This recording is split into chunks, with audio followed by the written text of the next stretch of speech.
I'm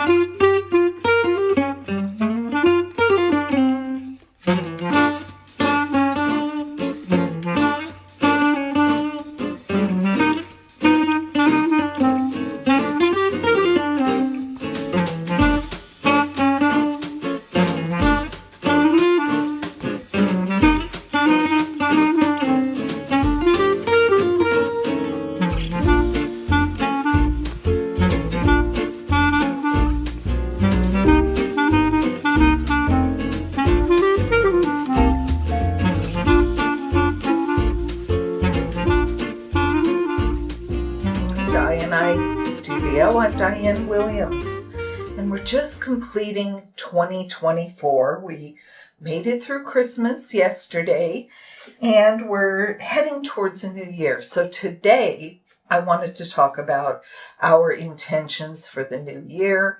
Some people refer to it as New Year's resolutions. I'm just going to say my intentions. Now, these brushes that I just showed you, I weave, wrap, wind intentions into each of the brushes.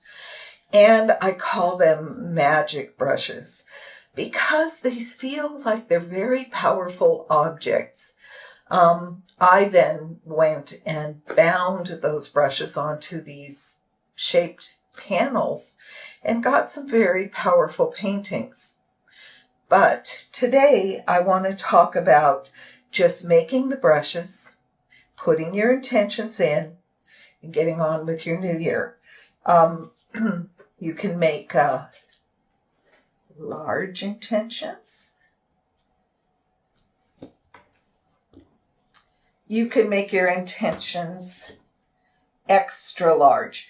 Now, these brushes are used to make marks. The ones on the canvases obviously weren't. Those are for decorative purposes. This is a painting I did with marks I made with one of the brushes that I made. I learned to make brushes from Lorna Crane. She's based in Australia. She has a lot of fiber, I think she calls it Fiber One workshops that are available, and I took one of the workshops. Absolutely can't recommend it highly enough. Lorna is fabulous, and she's really focused her career as a painter, as a maker, on brush making marks with the brushes, books, vessels, other things she's put together with these beautiful marks. I sort of just took a tangent, and I just got so wound up in making the brushes. I didn't get much further than that. I mainly make the brushes for decorative purposes and magical purposes, but I do want to make some marks with some brushes. So I've collected some things, and I'm going to show you how to make a simple brush today. I cut some sticks. Now, I think your intention for the brush making starts with the stick, and foraging for these sticks is a wonderful process.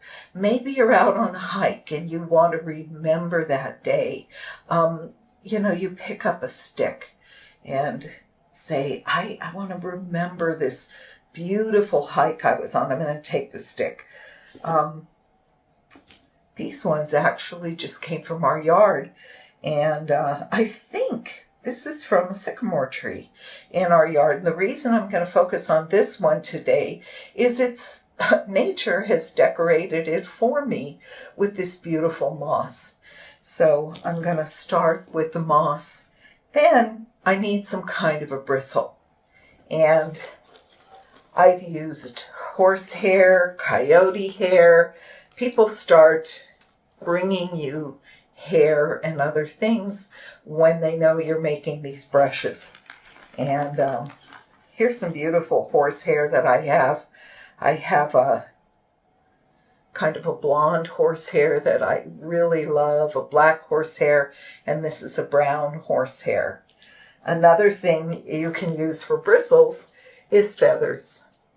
So I have a variety of different feathers, beautiful feathers. Feathers make great marks.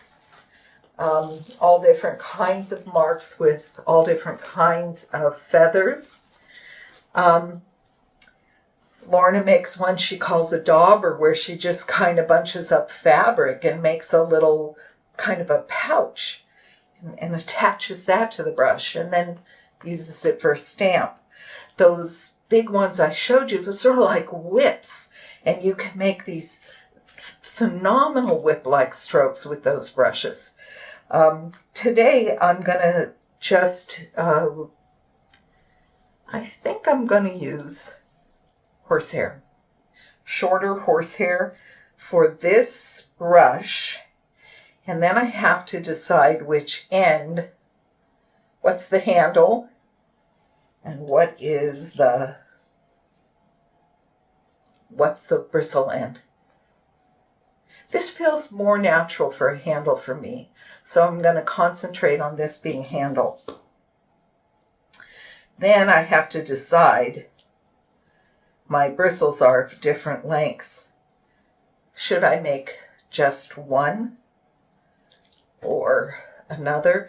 I think today I'm going to focus on the blonde horsehair. So let me put my other hairs back. I keep them in bags because it really can get all over the place. I like to collect things for my brushes. Fabrics, bits of fabric are really nice. Lots of yarns, different yarns. And I try to get the more natural fiber yarns.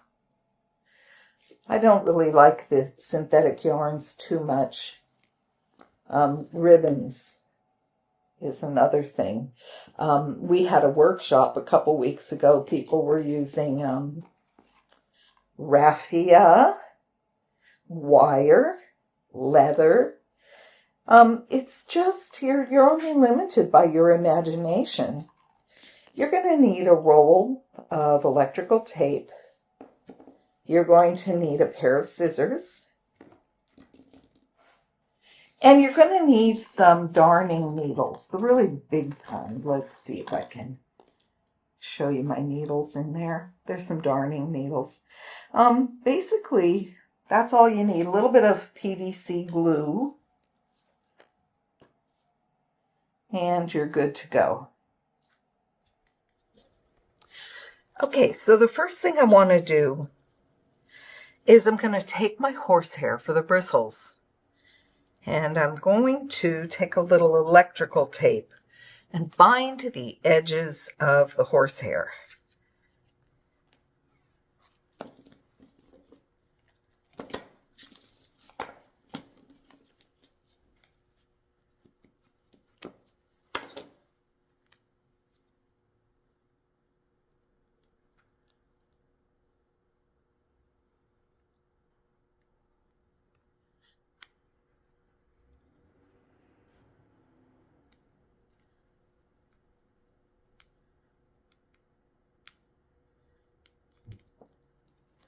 I don't want the horsehair to go all over the place. So I'm taming the horsehair more or less with a little bit of electrical tape. And after I get the tape in place, I'm going to put some glue. I just don't want the hairs to pull out of the brush. So I'm going to glue the end. If you've ever seen any videos on how calligraphy brushes in particular are made, it's very, very intense. And I am just doing a kind of a quick and dirty version of keeping the horsehair together. That glue will dry and, hold the horsehair in place. So that's step one. Bind your bristles. The next thing I'm going to do is I'm going to attach the bristles to the stick. And I look for places in the stick that could kind of cradle the bristles. And this would be a great spot right here. I can almost just tuck those bristles into this little crevice. And I'm going to bind it again with the electrical tape. Bind it now to the stick. So I don't want them to fall off of the edge. It's a little clumsy here. Just get a nice little binding going with your electrical tape. And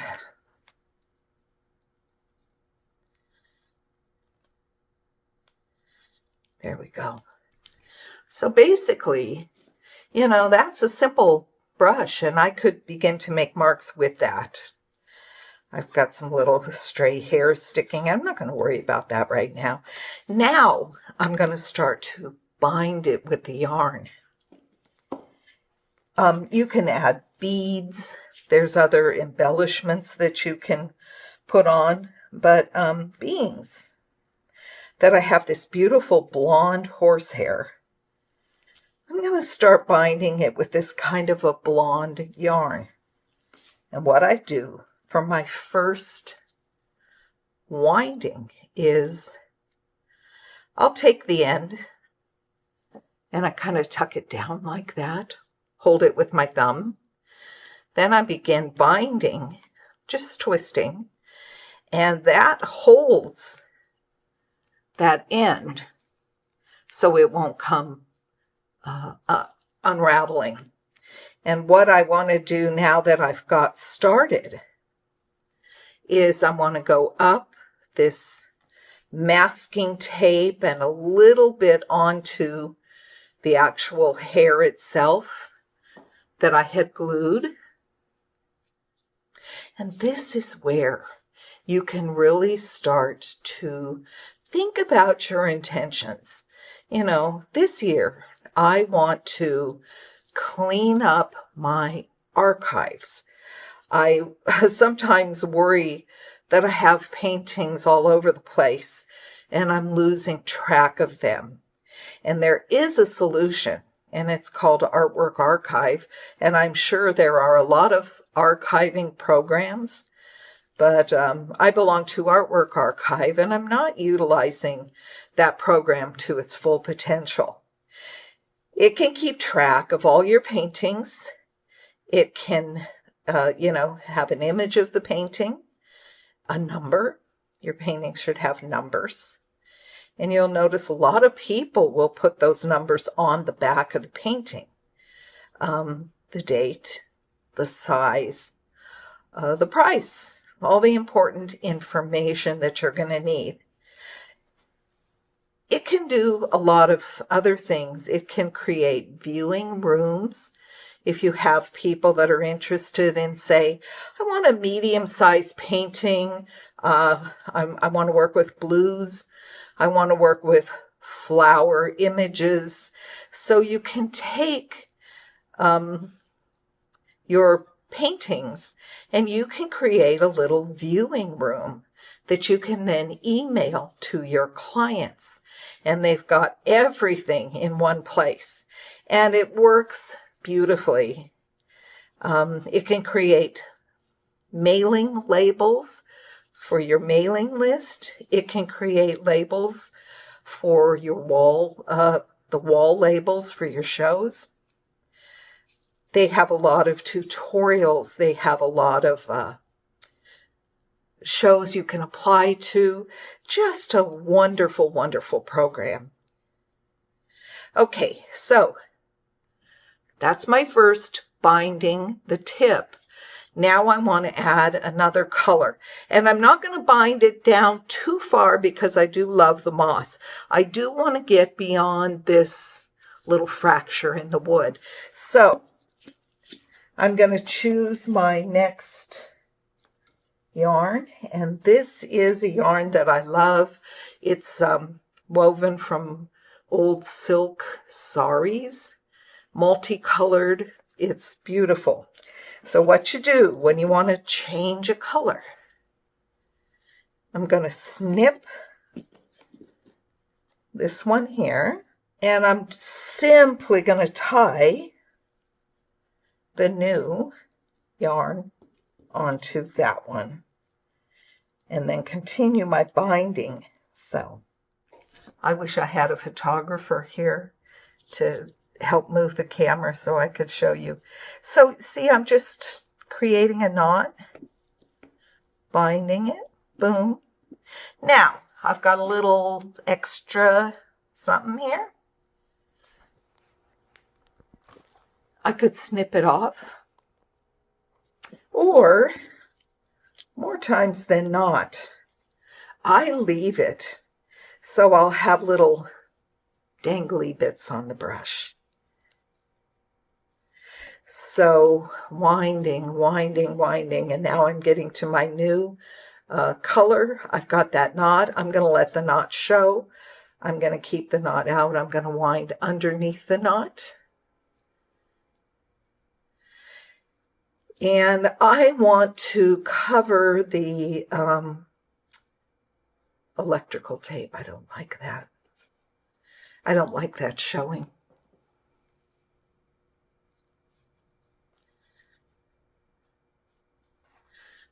Sometimes I'll kind of loosely bind it down the electrical tape, kind of to the area that I want it. And then I'll go back up.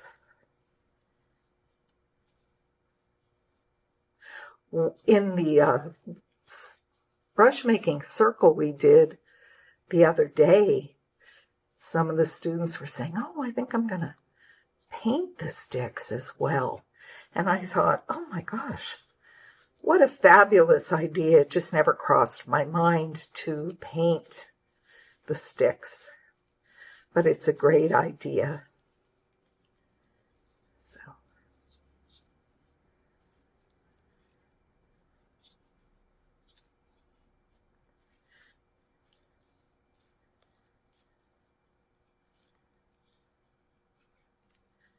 I like to collect shells, bottle caps, coins that have holes drilled through them, beads, many, many things that you can use to attach and embellish your brushes. Okay. And I'm going to go with one more color. I've chosen this black cotton cord. I like it because it, the black will give a lot of contrast to the other colors on the shaft that I've woven so far. I don't even think that's showing here. So, snip,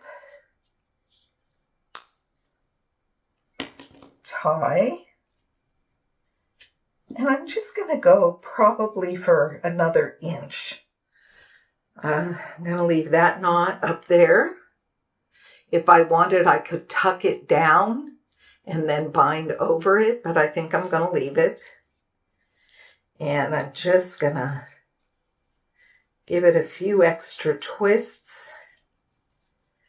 And this will be the bottom of the binding for the top brush. Now, sometimes I bind the whole stick, but this stick is just so beautiful with the moss.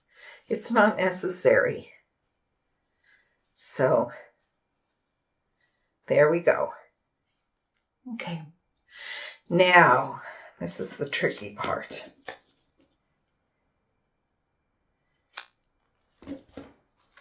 I'm going to get a darning needle with a really big hole because I don't do well with these. And I'm going to pull the loop tight, and that is going to secure my yarn. And I think I will snip this one off. I don't like this. This would be a great place to attach something if you had that bead or something charm of any kind you want to put on.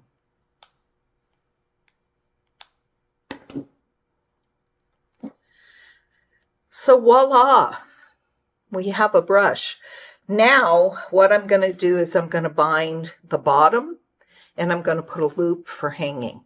So I have to decide which yarns I want to use. And should I go in the same pattern but opposite? Okay. And I think I'm going to start with my beige. And let's see where we go and which direction I want to wind.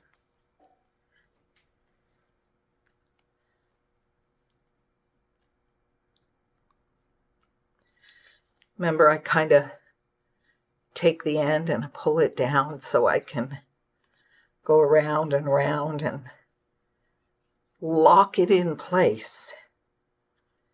You know, the less glue and tape and things like that I use, the better it feels. I don't really want those things on it. This is a great meditative process of just winding and winding and winding and binding.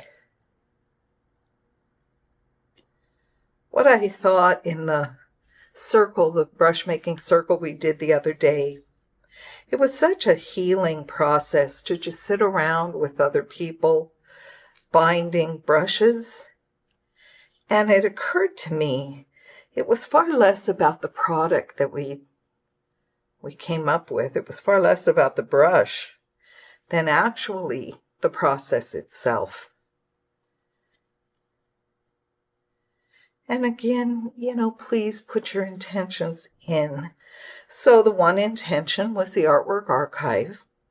The other intention I have for myself in 2025 is to find a couple of galleries out of state and try to build a relationship with a couple of galleries out of state. I would like a little broader representation. So I'm going to cut here, and I'm going to add that beautiful sari fabric onto it, the sari yarn. You know, you could even wind strings of beads around the brushes. One time what I did, someone taught me how to make little card weaving looms out of little pieces of cardboard. And I did some little weaving. And then I wound the little woven piece around the brush. And it was beautiful. Okay. So we're going up, up, up. My last yarn is going to be the black. And I want to make a loop with the black so that I'll have something to hang the brush on. So I'm going to snip this one here. Maybe what I'll do is I'll make a loop out of this, because this is quite a strong yarn. So I'm just going to kind of pull that up. You need 3 hands for this job. 2 hands is not enough.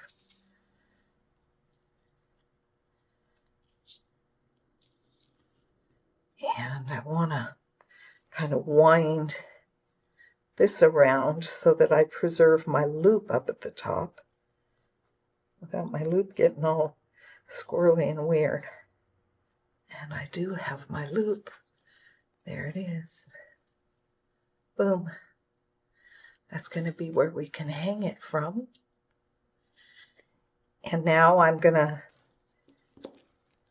finish it off with the black. And I'm just going to tie my black onto my multicolored sari fabric. And if you join Lorna Crane's work group. She will show you methods for making many, many, many different kinds of brushes. And I'm just doing a little quick and dirty demonstration today so that you can get started making your brushes any way you want.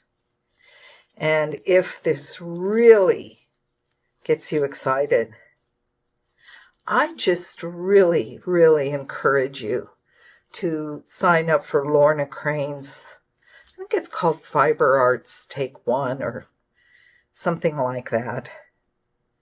We'll put the link here in the video so you can easily join.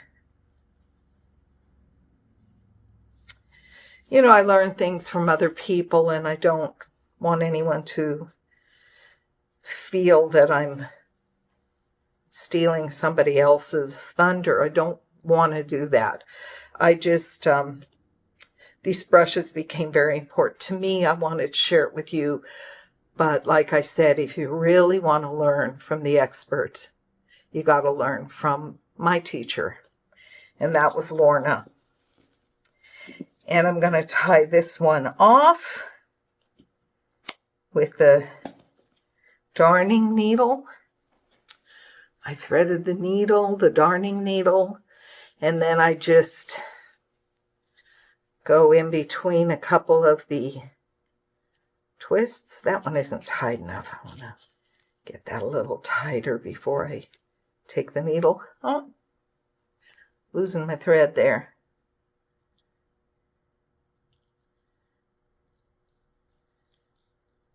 I'm not going to make the loop yet because I'm not real satisfied with the firmness of those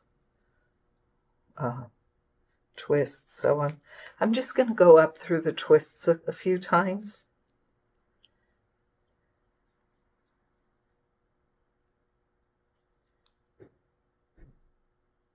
And that should hold it just fine. Okay. So that's it. You've made your first brush, and it's got your New Year's intentions in it. Wishing you all a prosperous, happy New Year. And let's hope it's a good one, okay? This world needs some help. When I was making this brush, I was thinking of my personal New Year's intentions. But it sure would be good to put out some intentions for a better world. Right now, we could use it.